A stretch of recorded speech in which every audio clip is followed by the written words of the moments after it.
circumstance where if you ever needed to move the ark that you could touch it. Couldn't touch it. Classic ark, going all the way back to Eden. What's inside here, we remember, it's the 10 Commandments. There they are. And Aaron's staff, which sprouted a little leaf at one point. So there it is. And then a little pot of manna.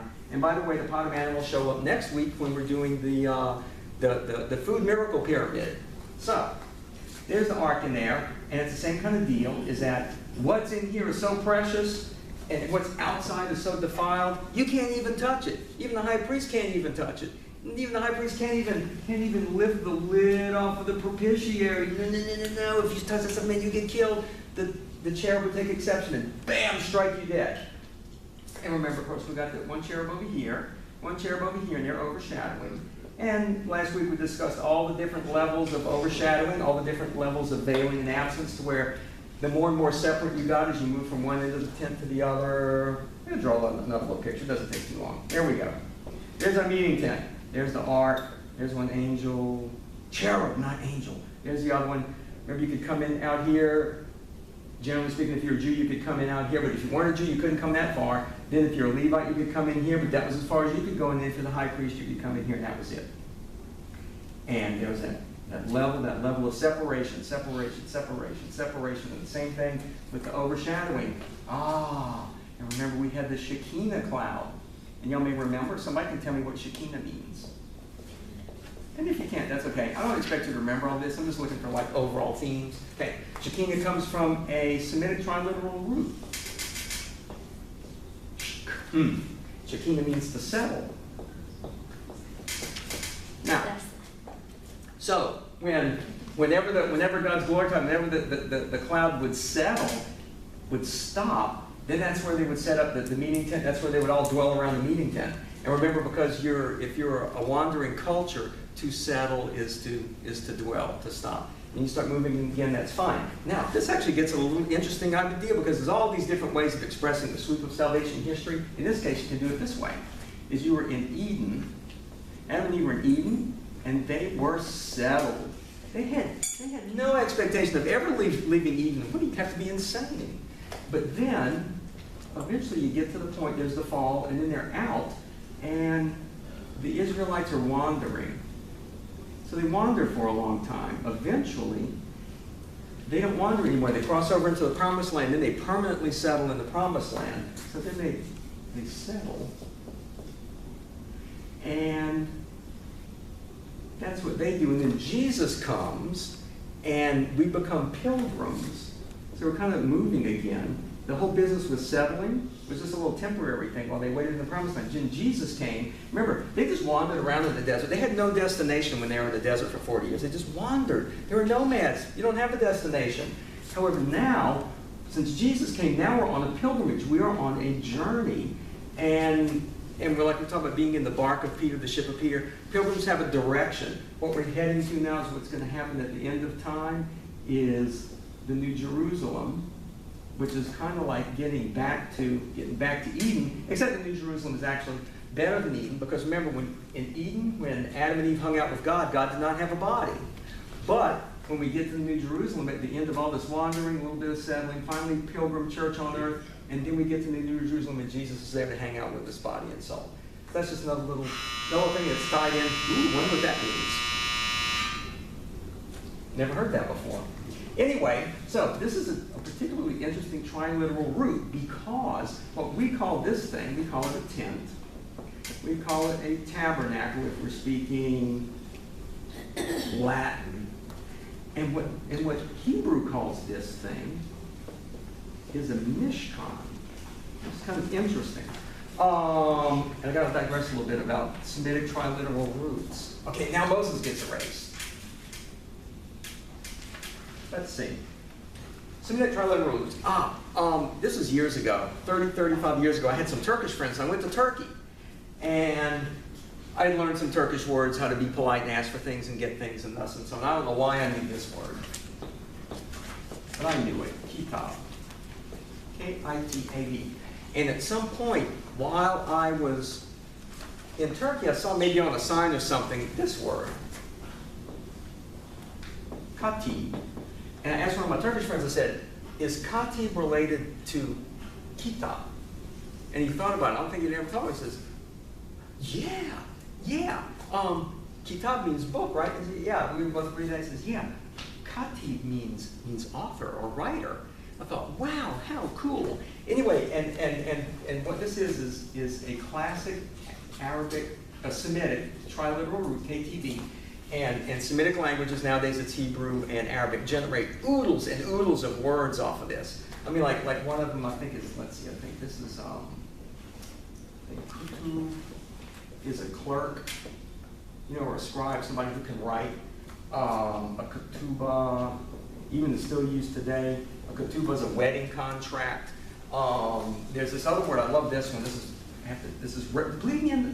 is actually all relevant. Maktab. I forgot, what is maktab? It means an office or a desk. You know, it's a place where the place where you write. And this is a particularly valuable word because it's got that MA in the front of it. There's the triliteral root, that's pretty clear. The MA goes on the front of root words in Arabic and Hebrew, and it makes nouns into verbs. In other words, like this one. Here, you'll know this word. Jihad means to struggle or fight in all its different permutations. And if you put this in the front of it, mujihad, that means the person who fights. Just like the maktab. Yeah. And if you put this plural, that's a plural, that makes it plural. So that's the fighters, mujihadin. And it's just like, here's another good one, because it's fun. Actually, this helps. And believe it or not, this is all going to come back over there momentarily. Here's another good one is, it's the same thing like Muhammad.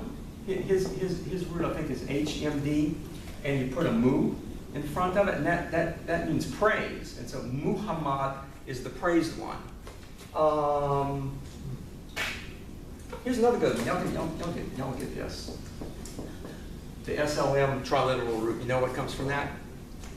Hebrew word, Arabic word, shalom. Yeah, and salam yeah. So that means, usually that means peace. But this is one of the cool things about triliteral roots is they start off with some fundamental group of meanings, but then they get refined and it's more specific as language develops, and they'll change the vowels, they'll change the accents and things like that. So that in this case, I can't be trusted. This is one you must be familiar with. It's like shalom, or salam, and those things mean peace. But it means other things too. In other words, the SLM root can mean peace, it can mean security, it means safety, it can mean submitting in the sense of that you submit and there's a security from submitting. And that's why a person who submits is a Muslim, because they are someone who submits. It's the same thing. In fact, it's also true for the city Jerusalem. People think, and nobody's really sure, it's such an old name, where it actually came from, nobody's sure, is that it may be the peace of the Jebusites. It's like some people say, well, David conquered the city from the Jebusites, so it's like the peace of the Jebusites, or it might even be the peace of God. Some people think that sometimes you have Jerusalem spelled like this, Yerushalayim, that kind of thing, and that's actually a short form of God's name, which would make it the peace of God. But actually, personally, I think because it was a fortified place, that the Shalim doesn't have to do with peace, has to do with security. And there was an occasion, one of the famous things that Muhammad used to tell people all the time. Let's see if I got this right. It was, I have to look, I think I wrote it down somewhere. It's just too cool. Yeah, this. Let me say this to people. Aslim, Taslam. And what that was saying is that root, the SLM, he would say, submit and be secure, be safe. Anyway, when we get over here, remember that the cloud was the settling cloud, and it came from this root, the shukun. And the tent, what we call as a tent, the meaning of the tent is like the tent is a protective thing, the tabernacle is like a little house, but they call the tent a mishkan. And they've got the triliteral root showing up again, the shkan, that's like the settling, and the muk on the front is like the muk in Muhammad or maktab, it means the settled thing. So what defined the tent was that this is where we put it up because we have stopped moving, which I just think is very sweet. Anyway, so that should take care of that ark. And this ark, by the way, those first two arks, Eden doesn't really count as an ark, I just used it as one. The second ark, Noah's ark, I remembered. The third ark, Moses' ark, I remembered again. Those were called tebah. Those are the only two times that word shows up in the Bible. When you get over to the next ark, the Ark of the Covenant, this is the word they use. It's not any compelling. A-R-O-W-N, of course, they use Hebrew letters. I can't read Hebrew. It's an arun, which means like a chest or a cupboard or closet. Even like today, in modern Hebrew, an arun is like if you want to buy a chest to put your clothes in or something like that. That's an arun.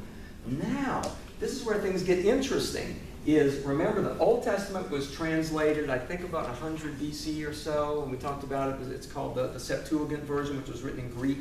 This is a cool thing about Alexandria. I have to erase again.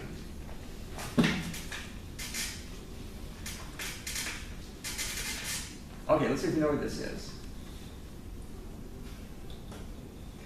That's Sinai. There's a Red Sea. Okay. You'll know what that is, right? No. That's the Nile River. Okay. Y'all know what little city that is right there? Alexandria, yeah, founded by, of course, Alexander himself. Anyway, I love Alexandria. It was always such a hotbed of thinking. Back in the day when it was like the player, it was the cultural center of the Mediterranean in Jesus' day. I mean, Rome might have been powerful. Athens at some point might have been powerful. Babylon might have been powerful. But the player, ever since Alexander the Great founded the city, this was the cosmopolitan place. This is where all the thinkers went to hang out. And I always love this idea because most of the time, because I'm a landlubber, when I think about a city on the coast, I always think that you stand in the city and you look off into this vast, exciting continent. But generally, the people that live in a city like this, they'll like turn their back on the inland. And they're always looking out at the ocean because the ocean is like this. Is like we look. I tend to think about the ocean as an obstacle. People in the port city think of that as the road to anything. And it was this outward-looking city, just spectacular. And so when the Pharaoh, I guess it was Ptolemy, although he was a Greek Pharaoh, said, "Oh, we need that." That's why the Pharaoh wanted to have it translated into Greek because he's Greek. And we said, "Yeah, I want that Old Testament translated into Greek." And what is so cool about those translators is they took a Greek word, which is this, and you don't have to remember this, kibotos. And that's what they used to describe both the tebahs and the aruns. So in other words, it was the Greeks that said, there's a theme here about these little containers, and we're going to make that more explicit by taking what had been a couple of words in Hebrew, and we're going to unite the concept into a single word that we're going to use. Kind of the same thing they did with overshadowing. There are a couple of words that the Hebrews used for cover. The Greek come along and say, okay, we identify a theme here, we unite them under a single word that makes it easy for people to keep up with it. So, from then on, every time you see ark written in the Septuagint or the New Covenant, it's always that word, which just essentially means a box or a chest. It's nothing particularly spectacular or compelling. But it always is fun because so much of Revelation has to do with exactly how words are used and how they're not used, and if they're not used well, it creates problems, and if they are used well, it becomes like a blessing. Okay, let's see. So we covered the Mishkan and the ark. And remember, too, we've already covered how precious the ark was, and nobody could touch it, nobody could get inside. And remember, too, is that ark, the Ark of the Covenant, had the most sacred stuff that anybody could imagine. There was nothing on earth, no human being, no object, no anything was anywhere near the league of Aaron's staff and that pot of miraculous bread and those 10 commandments. It was like almost the next thing to God himself coursing through that stuff that they kept in that precious little box. Now, this is kind of a little bit, I kind of count this as an ark. It's really not, but you know what? I don't care. Remember, they didn't wander indefinitely. After 40 years of wandering, then they got into the promised land, and then they had to fight a lot of bad people. And I think one of the reasons people always wonder, those Israelites, they really slaughtered a lot of people in the Holy Land to get that land, and it seems like God was such a mean guy. And just really terrible. I just don't know how I can have faith about a God that's so mean that he lets the Israelites dash babies' brains out on rocks and things like that. And one of the reasons possibly is that everybody around the Israelites practiced sacrificing their firstborn. And this would be a terrible thing. And you have a very hard, mean culture. If you did that sort of thing, maybe God says, wait, if that's the kind of people you're going to be, then don't come to me, because the Israelites come and take care of that. Take care of my problem for me, because they don't sacrifice their firstborn, as we all remember from Abraham, which is something we'll pick up in later on in this year when we cover the history of sacrifice going from Genesis through Revelations.